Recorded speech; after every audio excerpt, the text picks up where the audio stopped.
우리나라 사자성어 중에 일사일언이라는 말이 있죠.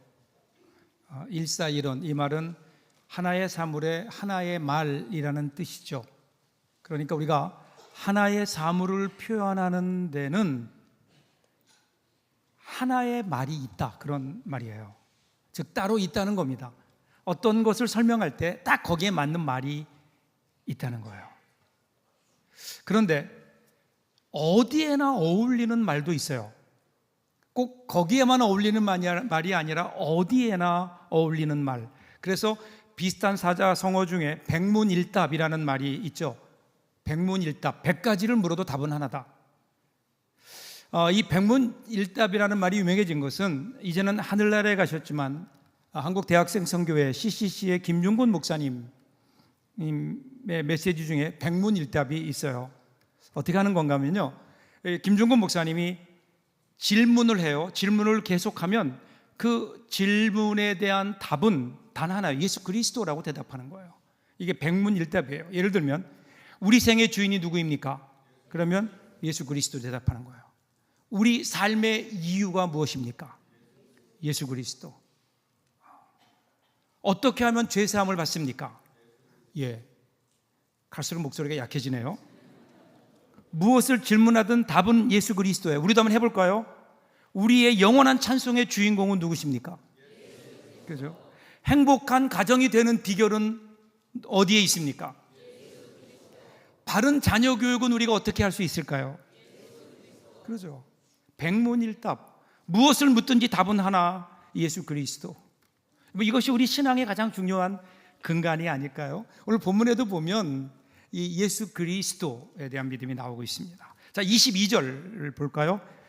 이렇게 시작돼요. 하루는 제자들과 함께 배에 오르사 그들에게 이르시되 호수 저편으로 건너가자 하시매 이에 떠나. 지금까지 예수님은 예수님의 제자들과 함께 모인 사람들에게 교훈을 주셨죠.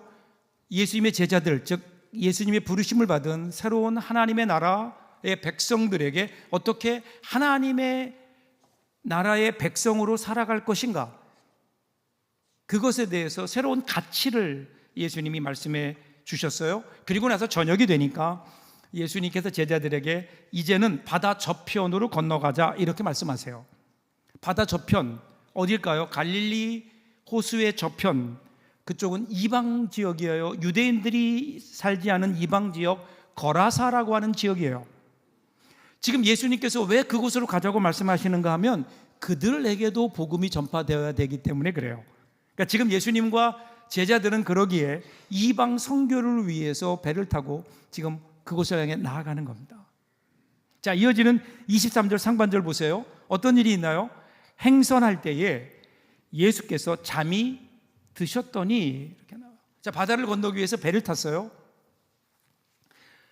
그런데 행선할 때에 예수께서 잠이 드셨다. 잠이 드셨어요. 피곤하면 잘 수도 있지. 그런데 정말 예수님이 피곤해서 주무셨을까? 오늘 한번 여러분 한번 생각해 보세요. 이제 조금 있으면 엄청난 광풍이 몰아칠 거예요. 그 예수님은 그것을 알고 계셨을까요? 아니면 모르셨을까요? 알았다 그러면 고개를 끄덕끄덕, 모를 거다 그러면 고개를 저어보세요. 아무것도 안 하시는 분은 뭐죠? 알고 계셨죠. 자, 풍랑이 온다고요. 근데 예수님은 주무셨어요. 여기에는 의도성이 있어 보입니다. 예수님께서 잠을 주무시는 의도, 그게 뭘까요? 이런 질문을 가지고 보세요. 반면에 제자들은 어땠을까요? 그 옆에 있는 제자들은 아마도 꿈에 부풀었을 거예요. 자, 이제 드디어 예수님의 사역이 우리 유대 땅을 넘어서 이방 땅까지 확장되는구나. 이제 뭔가 대단한 일이 일어날 것 같은 장밋빛 미래를 꿈꾸고 있지 않았을까요? 그러면서 그들의 마음속에는 자기들이 가는 그곳 거라사인 지역에 있어질 새로운 일에 대한 기대로 가득 차 있었을 거예요. 자, 그런데 그때 갑자기 광풍이 부는 거예요. 22절 하반절 보세요. 같이 한번 읽어볼까요? 마침 광풍이 호수로 내리침에 배에 물이 가득하게 되어 위태에 앉으라. 어느 순간 갑자기 거센 바람이 일어나요. 그러더니 파도가 배 안으로 들이치기 시작하면서 얼마 지나지 않아서 배에 물이 가득하게 되었다. 위험한 거예요. 갈릴리 바다는 지리적으로 사방이 산으로 둘러싸여 있는 분지 같아요. 사실은 바다지만 짠 물이 아니죠. 이 갈릴리 바다는 지리적으로 산으로 둘러싸여 있고 그 산의 중심에 가장 높은 곳이 북쪽에 헬몬산이 있는데요. 해발 2760m예요. 그러니까 우리나라 백두산 높이 정도 되죠. 높은 산이에요. 그래서 그 산 위에는 언제나 만년설이 있어요. 날씨가 더워지면 이 눈들이 녹으면서 그 물들이 좁은 협곡을 타고 흘러내려서 갈릴리 호수로 유입되는 거예요. 그런데 그 물이 얼음이 녹은 찬물이라고요. 그런데 이 갈릴리 바다는 기후로 보면 아열대 기후예요. 더운 지역이에요. 그러니까 거기에 있던 더운 공기와 산에서 내려오는 찬물이 동반되는 찬 공기가 만나면서 그러면서 기층이 불안해져요. 불안한 기층이 형성되면서 때때로 우리들이 전혀 상상할 수 없는, 예측할 수 없는 바람이 불곤 하거든요. 오늘 본문에 나오는 광풍이라는 것이 바로 이런 경우입니다. 저는 갈릴리 바다를 생각할 때마다 꼭 우리 인생과 같다고 생각해요. 우리 인생도 어느 날 보면 어느 날 갑자기 우리가 예측하지 못할 때에 고난의 광풍이 우리에게 불어올 때가 있잖아요. 질병이라고 하는 광풍이 불어올 때도 있고, 경제적인 어려움이라는 광풍이 불어올 때도 있고. 그런데 여러분, 왜 이러한 일들이 일어날까요? 지금 여러분 요나처럼 잘못된 길을 가고 있는 거 아니잖아요. 지금 예수님과 제자들은 무엇 때문에 지금 이 길을 가나요? 이방 선교라고요. 선교하러 가는 길이에요. 더군다나 이 일을 누가 가자 그러셨냐면 예수님이 가자고 하셨고, 심지어는 예수님이 지금 함께 그 배에 타고 계세요. 그런데 그럼에도 불구하고 거기에 풍랑이 찾아온다는 거예요.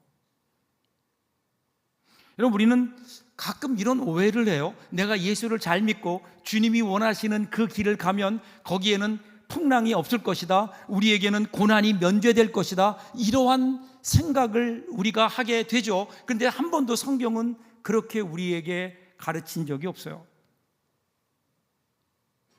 너희에게 고난이 없을 것이다, 아니에요. 너희가 세상에서 환난을, 고난을 당하나 담대하라, 내가 세상을 이기었다, 이렇게 말씀하시잖아요. 그럴 때는 여러분, 우리 인생에요, 특별히 그리스도인들의 삶을 보면 고난이 없는 것이 행복이 아니에요. 고난을 이기는 게 행복이고 그것이 믿음의 능력 아닐까요? 여러분, 이 세상에 하나님의 사람들 가운데, 성경에 나타난 하나님의 사람들 보세요. 고난을 겪지 않고 인생을 살아낸 사람이 누가 있나요? 그러기에 고난이 없는 인생을 꿈꾸지 마세요. 오히려 고난이 우리에게 올 때에 고난을 이기도록 그것을 위해 기도하고 준비하는 것이 그리스도인의 모습이죠. 많은 경우 우리가 고난 없는 인생을 꿈꾸다가 오히려 우리 인생이 불행해질 때가 얼마나 많아요. 고난은 누구에게나 찾아온다고요. 고난은 누구에게나 찾아와요. 그리고 이것을 인정하고 받아들이는 것이 고난을 이기는 시작입니다. 자, 이어지는 24절이에요. 상반절 보세요. 그러니까 이제 제자들이 나와 깨어 이르되 주여 주여 우리가 죽겠나이다 한대요. 아마도 여러분 그 상황을 보면 처음에 풍랑이 일 때는 제자들도 자기들 힘으로 어떻게든 이 문제를 해결해 보려고 했을 거예요. 특별히 그 가운데 베드로는 누구보다도 이 바다를 잘 알고 있는 사람 아니에요?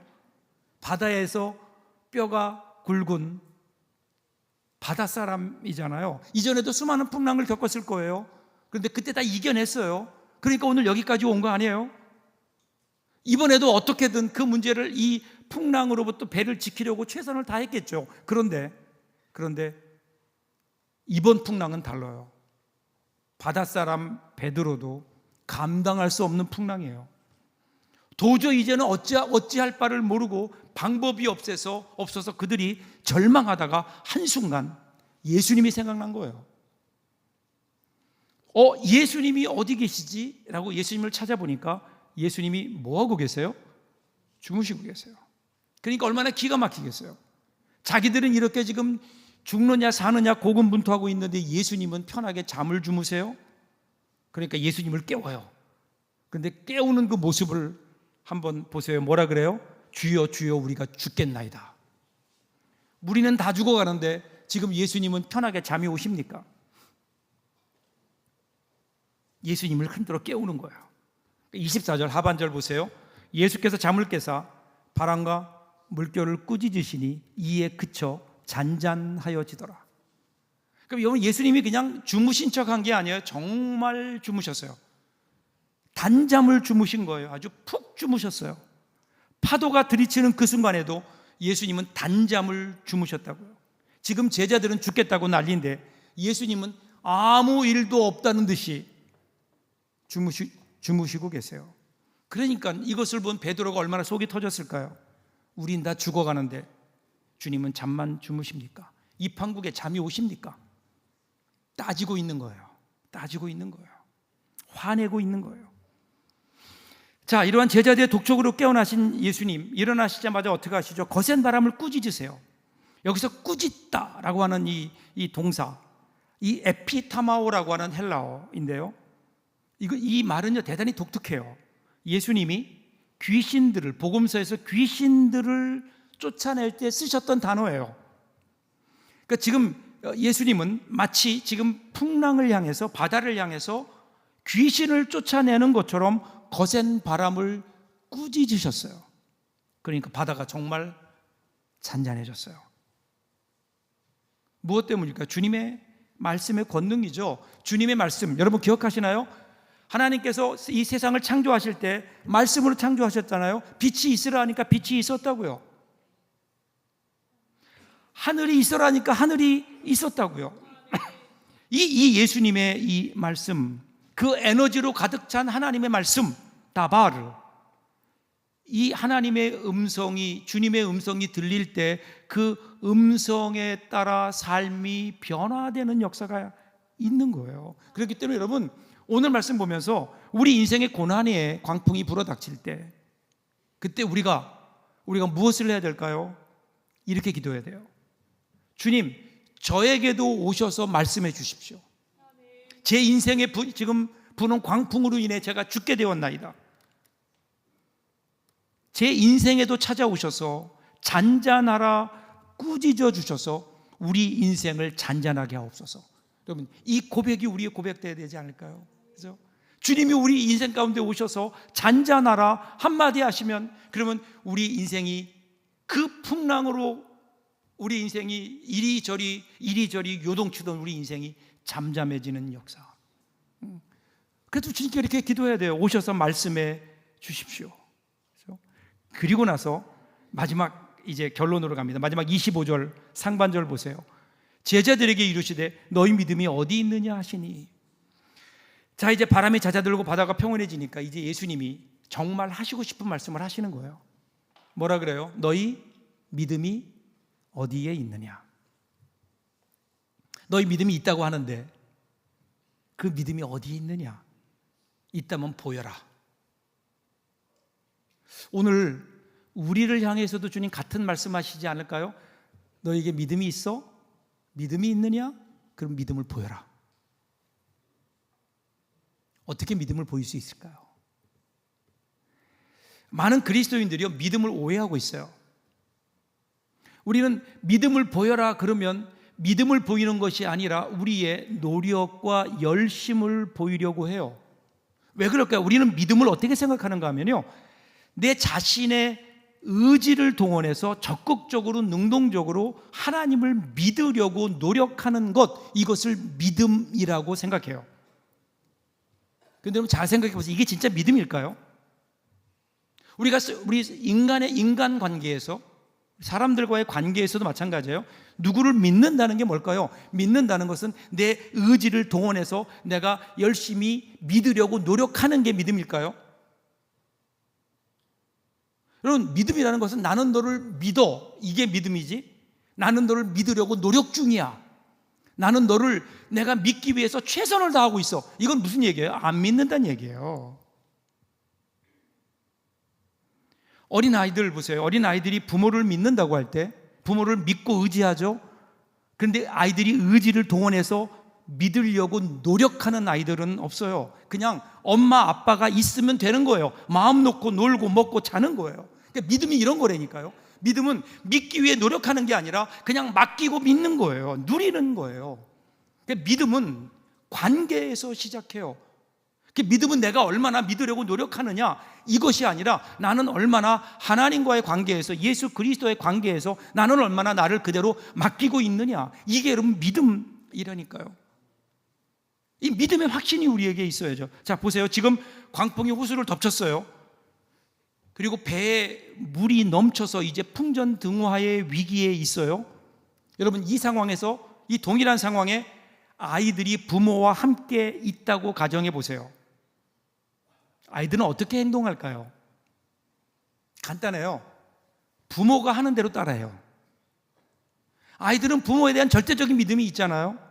배가 아무리 흔들리고 금방 죽을 것 같아도요, 부모가 누워서 편안하게 잠자면 아이들은 어떨까요? 아이들은 그 엄마 품에, 부모 품에 안겨서 자는 거예요. 안심하고 자는 거라고요. 여러분, 이게 믿는 것 아닐까요? 오늘 정말 제자들이 예수님을 믿었다면 어떻게 해야 될까요? 내가 볼 때는 금방 죽을 것 같은 위기인데, 그런데 예수님은 아무것도 모르고 편안하게 주무시고 계신다고요? 그러면 정말 믿음이 있는 사람이라면 어떻게 해야 된다고요? 그 옆에 누워 자야 돼요. 예수님과 함께 자야 돼요. 그러지 못한다 하더라도 최소한 우리가 예수님을 믿는다면 평안히 주무시는 예수님을 보면서, 아, 이 일이 죽을 일은 아니구나, 예수님이 편하게 주무시는 거 보니까 이 일이 죽을 일은 아니구나, 저렇게 주무시는 걸 보니 별일 없겠구나, 뭐 이렇게 생각을 해야 되는 거 아니에요? 이것이 여러분 믿음 있는 사람의 행동이고, 우리는 예수님을 믿는다고 얘기할 수 있지 않을까요? 그럼 나중에 보면요, 베드로가 이때 이 경험을 잊지 않고 나중에 베드로가 이 모습을 보여줘요. 사도행전 12장으로 넘어가 보면 이제 헤롯 왕이 예수 믿는 사람들을 대대적으로 핍박해요. 야고보 사도도 죽이고요. 그리고 나서 그 지도자 중에 체포 넘버 1 1순위가 누구예요? 베드로예요. 베드로를 잡아요. 감옥에 넣었어요. 그 다음날 재판을 통해서 죽이려고 다 계획을 세워놨어요. 그날 밤이 지나면 죽어요. 근데 그날 밤에 하나님께서 베드로를 천사를 보내서 구원하시잖아요. 근데 그 장면을 보면 그 장면이 참 기가 막혀요. 사도행전 12장 6절 같이 한번 읽어볼까요? 같이 읽겠습니다. 헤롯이 잡아내려고 하는 그 전날 밤에 베드로가 두 군인 틈에서 두 쇠사슬에 매여 누워 자는데 파수꾼들이 문 밖에서 옥을 지키더니, 뭐 하고 있어요? 지금 베드로가 자고 있어요. 뭐 잔대니까 여러분 그냥 넘어가시면 안 돼요. 내일이 어떤 날이에요? 죽는 날이에요. 여러분 같으면 내일 내가 죽는다, 근데 그날 밤 잠이 와요?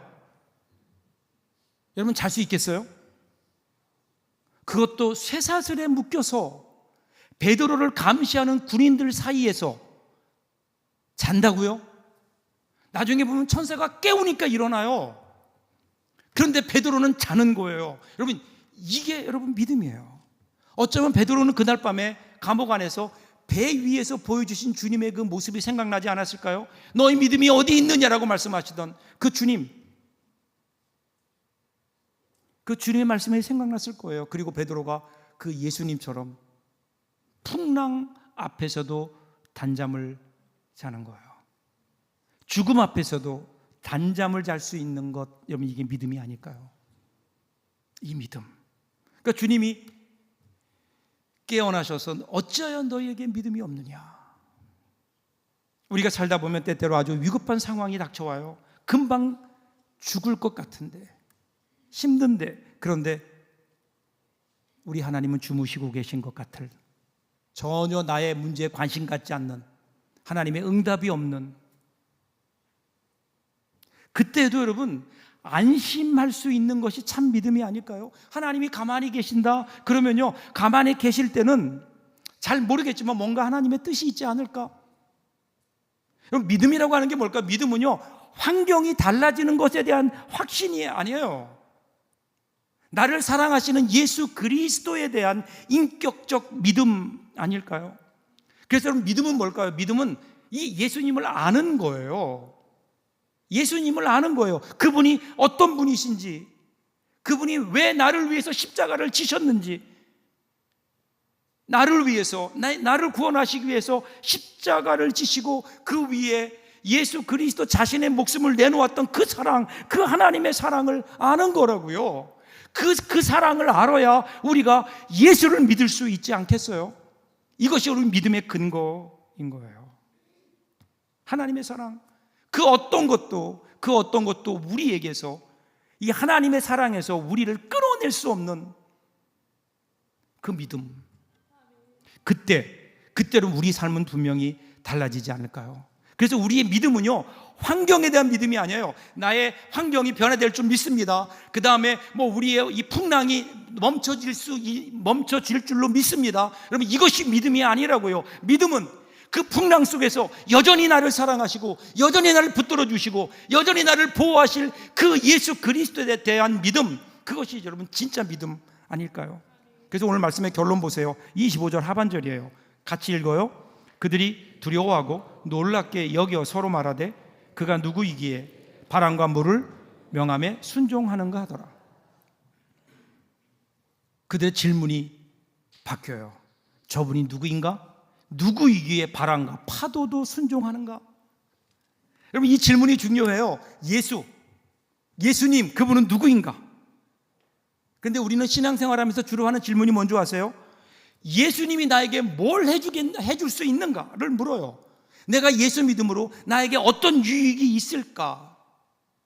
이 질문을 우리는 많이 하지 않나요? 그런데 정말 믿음의 사람이 되려고 하면 무엇이라고 하는 질문에서 누구라는 질문으로 바뀌어야 돼요.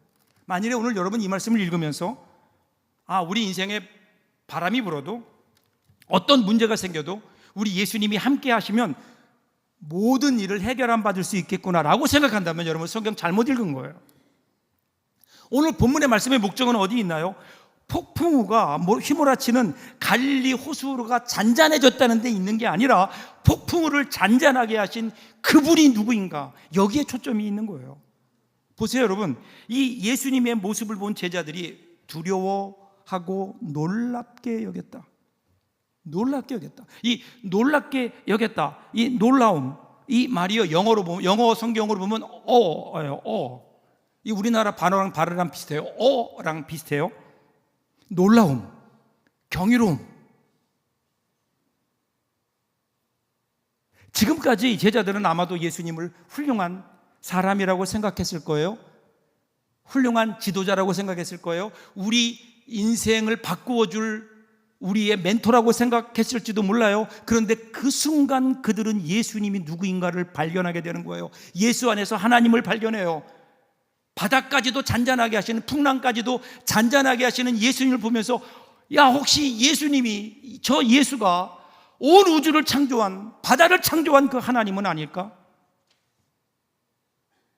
창조주 하나님, 만물을 다스리시는 하나님, 예수가 하나님이시다. Jesus is God. 이 하나님이 함께 하신다면 이것이 우리 믿음의 출발이라고요. 이 하나님이. 여러분, 기독교 신앙은요, 예수의 가르침을 보존하고 기억하는 게 아니에요. 예수님과의 인격적인 만남에서 시작되는 거예요.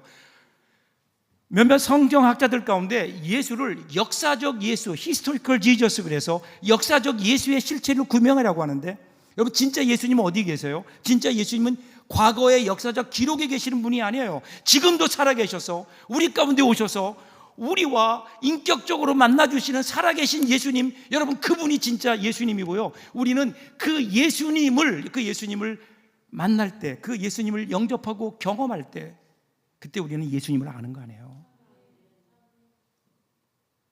오늘 말씀을 준비하면서 제 어릴 적 생각이 났어요. 예전에는 우리 엄마들이 아기들을 대부분 등에 업고 다녔죠. 그래서 지금은 그 이름도 생소해졌지만 소위 포대기라는 것, 여러분 기억나시나요? 포대기에 아기를 폭 싸서 업었어요. 요즘은 흔히 볼 수 있는 유아차, 꿈도 꿀 수 없던 시절에 엄마 등에 업혀가는 아이들의 모습. 여러분 여러분 아세요? 엄마 등에 업힌 아이의 모습을 한번 상상해 보세요. 세상 걱정 없어요. 세상 행복해요. 세상 행복해요.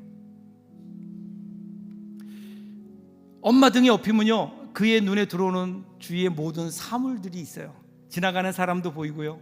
그런데 달라 보여요. 달라 보여요. 엄마 등에 업히면 그런데 못 보는 게 하나 있어요. 안 보이는 사람이 하나 있어요. 엄마예요. 그래서 여러분, 없다, 등에 없다라는 이 말은요, 우리말에 없다, 아무것도 없다라고 할 때 없다에서 왔다라고 해석하는 분도 있어요. 가만히 보면 두 말이 비슷해요. 그런데 아기를 등에 업는 순간 아기에겐 엄마 얼굴이, 엄마에겐 아기 얼굴이 보이지 않아요. 서로의 얼굴은 보이지 않지만 그런데 가장 가까이에 있어요. 업었기 때문에 그래요. 서로의 눈에 보이지 않을 뿐 가장 가까이에 있는 것이 이 업음의 신비가 아닐까요? 하나님이 우리를 업어주세요. 때때로 업어주세요. 출애굽기 19장 4절 보시면, 내가 애굽 사람에게 어떻게 행하였음과 내가 어떻게 독수리 날개로 너희를 업어 내게로 인도하였음을 너희가 보았느니라. 믿음의 길을 가다 보면 고난을 당해요. 광풍이 우리 인생 가운데 불어와요. 그때 주님 앞에 기도하지만 주님이 응답하지 않는 것 같아요. 주님이 보이지 않을 때가 있어요. 그래서 우리는 낙심할 때가 있어요. 근데 여러분, 그 순간 기억하세요. 주님이 혹시, 내가 주님을 바라보지 못하는 것은, 주님이 없는 것처럼 느껴지는 것은 혹시 주님께서 우리를 업으셨기 때문은 아닐까? 우리 인생에 감당할 수 없는 고난으로 지쳐 있을 때, 그때 우리에게 찾아오셔서 우리를 둘러 업으신 그 하나님의 은혜. 여러분, 그리고 그 하나님의 그 은혜를 기억하며 하나님의 등에 업혀서 다시 한번 세상을 바라보시라고요. 정말 그것이 죽을 세상인지, 하나님의 등에 업혀서 바라보는 세상은요, 더 이상 고난이 아니에요. 더 이상 절망할 일이 아니에요. 새로운 소망이 있고 힘이 있지 않을까요? 왜냐하면 우리 예수님이 나를 업으셨기에 우리의 인생이 달라질 겁니다. 이번 한 주간도 여러분 그렇게 살 수 있기를 바랍니다. 혼자 외로이 터벅터벅 혼자 걸어가는 길이 아니라 우리 사랑하는 주님의 등에 업혀서 주님과 함께 동행하는 한 주간의 삶이 된다면 우리 삶이 분명히 달라지지 않을까요? 이 믿음으로 승리하는 저와 여러분 될 수 있기를 주님의 이름으로 축복합니다. 기도하겠습니다.